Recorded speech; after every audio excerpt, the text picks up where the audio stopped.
এটা হচ্ছে আমরা বানাই টোটাল 12 ইনগ্রেডিয়েন্ট দিয়ে। তবে আজকে একটা নতুন ইনগ্রেডিয়েন্ট আমরা অ্যাড করছি, এটা হচ্ছে চানাচুর।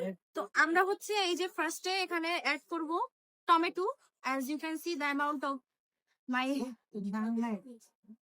এরপর হচ্ছে কিউকাম্বার, হিউজ পরিমাণের fresh cabbage, chopped onion, chili chicken, some coriander leaves, এরপর হচ্ছে একটু চানাচুর,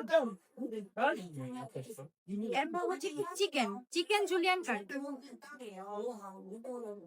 এরপর হচ্ছে একটা টেস্টিং সল্ট, আর একটা হচ্ছে চিলি ফ্লেক্স বা এটা হচ্ছে মশলা আর কি। এরপর হচ্ছে মেয়োনেজ, সুইট মেয়োনেজ বা হোয়াইট মেয়োনেজ যেটা বলেন, এরপর হচ্ছে একটু রেড চিলি সস, এরপর হচ্ছে আর এটা হচ্ছে আমাদের